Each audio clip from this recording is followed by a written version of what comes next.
जोहार। मैं आनंद कुमार और आप देख रहे हैं जनमन की बात। दोस्तों, चुनाव आयोग ने बिहार में विधानसभा चुनाव की तारीखों का ऐलान कर दिया। 2 चरणों में मतदान होना है। 6 नवंबर को और 11 नवंबर को वोटिंग होनी है और 14 नवंबर को मतगणना होनी है। यानी 14 नवंबर बाल दिवस के दिन बिहार विधानसभा चुनाव के नतीजों की घोषणा हो जाएगी और इसके साथ ही घाटशिला उपचुनाव की तारीखों की घोषणा भी चुनाव आयोग ने कर दी है। 11 नवंबर को घाटशिला विधानसभा सीट पर उपचुनाव के लिए वोट डाले जाएंगे और मतगणना 14 नवंबर को होगी। यानी 14 नवंबर को यह तय हो जाएगा कि घाटशिला विधानसभा का उपचुनाव कौन जीतेगा। जहां तक उम्मीदवारों का सवाल है, बिहार में भी अभी सीटों का बंटवारा नहीं हुआ है, न तो महागठबंधन में और न ही एनडीए में। लेकिन बात मैं आज घाटशिला विधानसभा सीट की करूंगा। घाटशिला विधानसभा सीट पर मुख्य मुकाबला झारखंड मुक्ति मोर्चा और भारतीय जनता पार्टी के बीच में होना है। दोनों में से किसी भी दल ने अब तक उम्मीदवार के नाम की घोषणा नहीं की है। हालांकि झारखंड मुक्ति मोर्चा की तरफ से दिवंगत मंत्री और घाटशिला के विधायक रह चुके रामदास सोरेन के बेटे सोमेश सोरेन ये मानकर चल रहे हैं कि उनको टिकट मिलेगा। झारखंड मुक्ति मोर्चा की जिला इकाई ने भी उनके नाम की अनुशंसा की है केंद्रीय कमेटी को, लेकिन केंद्रीय कमेटी की तरफ से अभी यह घोषणा नहीं हुई है कि घाटशिला विधानसभा उपचुनाव में झारखंड मुक्ति मोर्चा का प्रत्याशी कौन होगा। पहले तो यह कहा जा रहा था कि सोमेश सोरेन को हफीजुल हसन और बेबी देवी की तर्ज पर मंत्री बनाया जाएगा, लेकिन अब जबकि विधानसभा चुनाव की घोषणा हो गई है और मॉडल कोड ऑफ कंडक्ट लागू हो गया है, तो अब सोमेश सोरेन मंत्री नहीं बन सकते। तो उनके मंत्री बनने की सभी संभावनाओं पर पानी फिर गया। दोस्तों, मैंने 2 दिन पहले भी एक वीडियो बनाया था और इसमें मैंने बताया था कि 6 या 7 नवंबर को सोमेश सोरेन को मंत्री बनाया जा सकता है, क्योंकि उस समय संभावना थी कि 8 या 9 को चुनाव आयोग बिहार चुनाव की और घाटशिला उपचुनाव की तारीखों की घोषणा करेगा। लेकिन आज ही चुनाव आयोग ने घोषणा कर दी और आज सोमेश का कोई शपथ ग्रहण हुआ नहीं। और जाहिर है, मैंने ये भी बताया था कि अगर सोमेश को शपथ नहीं दिलाई जाएगी तो क्यों नहीं दिलाई जाएगी। मैंने ये बताया था कि चूंकि हफीजुल हसन थे, उनके पिता हाजी हुसैन अंसारी सीनियर विधायक तो थे ही, मंत्री तो थे ही, लेकिन वे एक अल्पसंख्यक समुदाय से आते थे। संथाल परगना के अल्पसंख्यक समुदाय यानी मुसलमानों का वे प्रतिनिधित्व करते थे। उसी तरह से टाइगर जगन्नाथ महतो के बाद उनकी पत्नी बेबी देवी को मंत्री बनाकर चुनाव लड़ाया गया। तो जगन्नाथ महतो भी उत्तरी छोटानागपुर के कुर्मियों के एक बहुत बड़े नेता थे और झारखंड मुक्ति मोर्चा के नेता होने के साथ साथ वे अपनी जाति का भी प्रतिनिधित्व करते थे। लेकिन जहां तक रामदास सोरेन की बात है, वे झारखंड आंदोलनकारी थे, नेता थे, मंत्री थे, विधायक थे, सब कुछ थे, लेकिन वे संथाल आदिवासी समुदाय से आते हैं जो जेएमएम का पॉकेट वोट माना जाता है। और फिलहाल इस जाति के और झारखंड के सभी आदिवासियों के सबसे बड़े सर्वमान्य नेता हेमंत सोरेन ही है। पहले गुरुजी हुआ करते थे, हालांकि कुछ साल से सक्रिय राजनीति से वे बाहर थे, लेकिन उनके रहते भी और उनके जाने के बाद तो बिल्कुल सर्वमान्य नेता बन गए हेमंत सोरेन। तो इसलिए भी उनको मंत्री नहीं बनाया गया सोमेश सोरेन को, कि आखिर इनको मंत्री बनाकर कोई फायदा नहीं होने जा रहा था, किसी जाति के वोट हासिल नहीं होने वाले थे, वो तो वैसे भी जेएमएम के पास आ ही जाएंगे। और वहां चूंकि हेमंत सोरेन के नाम पर ही वोट मिलना है तो सोमेश को मंत्री बनाकर कोई फायदा नहीं होगा। दोस्तों, मेरे पास जो सूचना है उसमें कुछ और भी ऐसी बातें कही जा रही हैं जिनके कारण, जिनकी वजह से सोमेश सोरेन को मंत्री नहीं बनाया गया। पहला तो उनका पारिवारिक विवाद, उनके घर में ही जो झगड़ा चल रहा है, पति पत्नी का अलगाव है ऐसा लोग बताते हैं। और ये इसको भी जो दूसरा खेमा है, जो चंपई सोरेन का जो खेमा है बीजेपी की तरफ से, जो ये मान कर चल रहा है कि उनके बेटे बाबूलाल सोरेन को वहां से टिकट मिलेगा, तो ऐसी बातें प्रचारित की जा रही हैं। उनका जो पारिवारिक विवाद है वो, दूसरा उनका जो रवैया है, उनका जो बात विचार करने का तरीका है, उसको लेकर भी बातें कही जा रही हैं कि इनकी वजह से ही हो सकता है कि सोमेश का नाम कटा हो।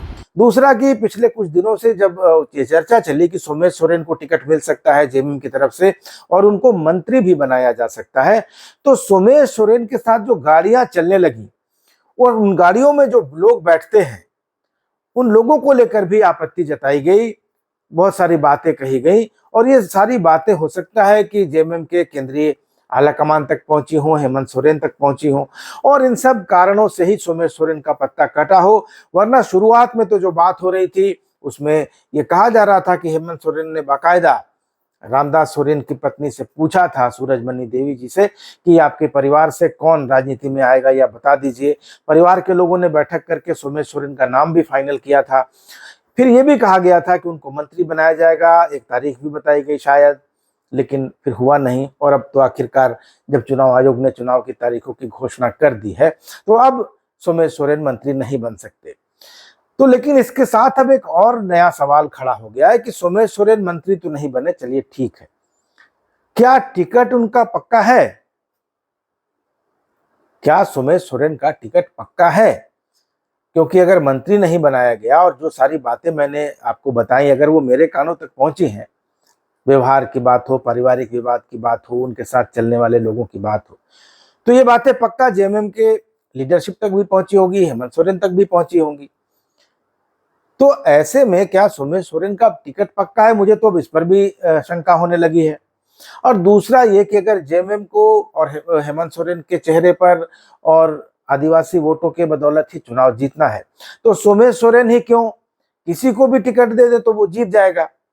अगर सोमेश सोरेन में ऐसी खूबियां नहीं है कि वो अपने पिता की जगह ले सकें, पिता उनके आंदोलनकारी थे, बहुत अच्छे स्वभाव के नेता थे, तो उनकी जगह अगर सोमेश सोरेन को मंत्री नहीं बनाया गया तो उम्मीदवार भी बनाया जाएगा, तो मुझे इस पर भी संदेह होने लगा है।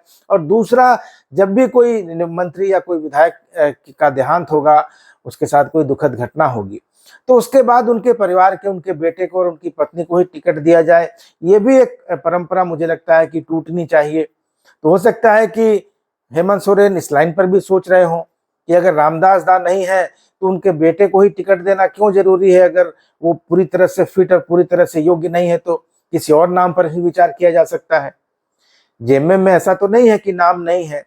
लक्ष्मण टुडू हैं जो 2014 में बीजेपी से विधायक बने थे और उन्होंने घाटशिला विधानसभा सीट पर पहली बार बीजेपी का खाता खोला था। पिछले चुनाव में उनका टिकट कट गया, उनको कहीं से टिकट नहीं मिला, तो लक्ष्मण टुडू जेएमएम में शामिल हो गए। तो लक्ष्मण टुडू भी एक विकल्प हो सकते हैं, साफ सुथरी छवि के नेता है, मृदुभाषी हैं, अच्छे नेता हैं। तो क्या सोमेश सोरेन की जगह लक्ष्मण टुडू को टिकट मिल जाएगा?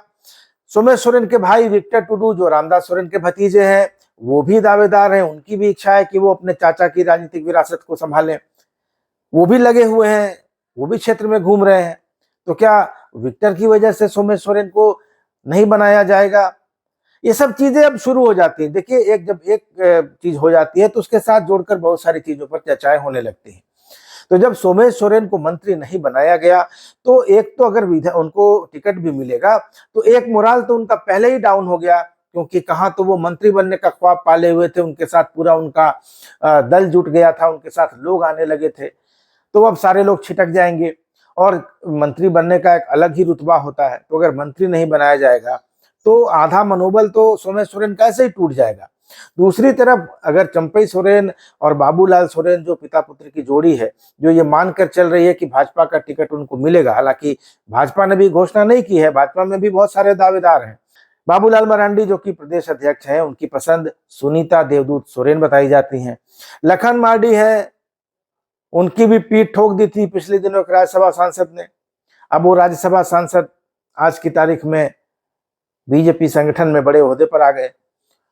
तो अब अलग अलग जो उम्मीदवार हैं उनके अलग अलग संरक्षक हैं, उनको अलग अलग पसंद करने वाले लोग हैं। लेकिन चूंकि चंपई सोरेन एक बड़ा नाम है, पूर्व मुख्यमंत्री रहे हैं और बड़े तामझाम के साथ बीजेपी में लाए गए थे, बाबूलाल सोरेन को टिकट भी दिलवाया था उन्होंने घाटशिला से, हालांकि बाबूलाल सोरेन 22,000 वोटों से हार गए थे, लेकिन जो वोट वो लेकर आए थे वो घाटशिला विधानसभा सीट पर बीजेपी का सर्वाधिक वोट था, उससे ज्यादा वोट आज तक बीजेपी को कभी घाटशिला में नहीं आए थे। तो अगर बाबूलाल सोरेन को टिकट मिलता है तो वे इस बार सोमेश सोरेन को कड़ी टक्कर देंगे, अगर सोमेश सोरेन वहां से जेएमएम के कैंडिडेट हुए तो। तैयारियां भी उनकी चल रही हैं, पिछले 1 महीने से लगे हुए हैं दोनों पिता पुत्र घाटशिला में। तो दोस्तों, अगर इन सब बातों पर गौर किया जाए तो घाटशिला विधानसभा सीट पर इस बार मुकाबला उपचुनाव में बहुत रोचक होने जा रहा है, बहुत आसान नहीं होने जा रहा है। पिछली बार बहुत सारी बातें थी, मैया योजना का असर था और बहुत सारी चीजें थी, लेकिन इस बार सोमेश सोरेन मंत्री भी नहीं बने और अगर उनको लाया जाता है तो मुझे लगता है कि इस बार कड़ी टक्कर देंगे उनको, अगर बाबूलाल सोरेन को इधर से बीजेपी टिकट दे देती है तब, क्योंकि मुकाबला भी तभी होगा जब बाबूलाल सोरेन को टिकट मिलेगा भाजपा की तरफ से। तो कुल मिलाकर घाटशिला विधानसभा उपचुनाव की तारीख तो घोषित हो गई। अब मुझे लगता है कि उम्मीदवारों के नाम भी जल्दी ही घोषित हो जाएंगे, क्योंकि इस महीने के अंत तक ये सब नामांकन वामांकन हो जाएगा। तो अगर आज से भी देखें तो 11 को चुनाव है, 11 नवंबर को, तो करीब करीब 1 महीने का समय, 1 महीने 4-5 दिन का समय बच रहा है, तो ये समय कम है। और तो मुझे लगता है कि इसी हफ्ते में दोनों ही दल, झारखंड मुक्ति मोर्चा और भारतीय जनता पार्टी, अपने अपने उम्मीदवारों के नाम की घोषणा कर देंगे। तो मुख्य मुकाबला झारखंड मुक्ति मोर्चा और भारतीय जनता पार्टी के बीच ही रहेगा। लेकिन प्रदीप बलमुचू उछल कूद मचा रहे थे, बाद में कांग्रेस आलाकमान ने उनको समझाया, फिर बीजेपी में जाने की उनकी बातें उड़ने लगी। क्या प्रदीप बलमुचू चुपचाप बैठ जाएंगे या कोई खेल करेंगे? जयराम महतो की पार्टी झारखंड लोकतांत्रिक क्रांतिकारी मोर्चा, जिसने पिछली बार रामदास मार्डी को उतारा था, 8,000 के करीब वोट उनको मिले थे, क्या इस बार जेल के उतारेगा कैंडिडेट और क्या कुछ उलटफेर कर पाएगा? और उसको अगर पिछले चुनाव से ज्यादा वोट आएंगे तो नुकसान किसको करेगा, ये भी एक देखने वाली बात होगी। हालांकि गैर आदिवासी वोटों का ही बिखराव होगा जो भाजपा के माने जाते हैं। तो बहुत सारी बातें हैं, चुनाव की तारीख का ऐलान हो गया है और कैंडिडेट के नामों का भी ऐलान जल्दी हो जाएगा। लेकिन सोमेश सोरेन के मंत्री बनने की सारी संभावनाएं खत्म हो गई, और क्यों खत्म हो गई ये मैं आपको वीडियो में बता चुका हूं। मैंने पहले भी बताया था कि बन तो सकते हैं, लेकिन अगर नहीं बनेंगे तो इसके क्या कारण होंगे। तो सोमेश सोरेन मंत्री नहीं बने और मुझे लगता है कि उनका आत्मविश्वास थोड़ा बहुत तो नीचे आ ही गया होगा जहां तक चुनाव का सवाल है, क्योंकि मंत्री बनकर चुनाव लड़ते तो पूरा लाम काफ होता, एक अलग ही हिसाब किताब होता। लेकिन अब तो मुझे इस बात पर भी संदेह होने लगा है कि क्या हेमंत सोरेन सोमेश सोरेन को उम्मीदवार भी बनाएंगे या फिर वो किसी और बात पर विचार कर रहे हैं, किसी दूसरे को उम्मीदवार बनाने पर विचार कर रहे हैं। भाजपा की तरफ से भी यही असमंजस की स्थिति है। चंपई सोरेन तो मानकर चल रहे हैं कि उनके बेटे को टिकट मिलेगा, और मुझे लगता है कि नहीं भी मिलेगा तो भी बाबूलाल सोरेन मानने वाले नहीं है, वो चुनाव तो लड़कर ही रहेंगे। तो कुल मिलाकर परिस्थितियां यही है, इस हफ्ते में साफ हो जाएगा कि झारखंड मुक्ति मोर्चा का उम्मीदवार कौन होगा, भारतीय जनता पार्टी का उम्मीदवार कौन होगा। लेकिन बहरहाल 11 नवंबर को घाटशिला विधानसभा उपचुनाव के लिए वोटिंग होगी और 14 नवंबर को चाचा नेहरू के जन्मदिन पर, बाल दिवस के अवसर पर, नतीजा भी सामने आ जाएगा। तो दोस्तों, इस वीडियो में इतना ही। आपको क्या लगता है कि क्या सोमेश सोरेन ही झारखंड मुक्ति मोर्चा के उम्मीदवार होंगे या फिर कोई और उम्मीदवार हो सकता है, और बीजेपी की तरफ से कौन उम्मीदवार होने जा रहा है? अपनी राय जरूर दीजिएगा। चैनल को सब्सक्राइब नहीं किया है तो सब्सक्राइब जरूर कर लीजिएगा, और वीडियो अच्छा लगा हो तो इसको ज्यादा से ज्यादा लाइक और शेयर भी करते रहिएगा। धन्यवाद, नमस्कार।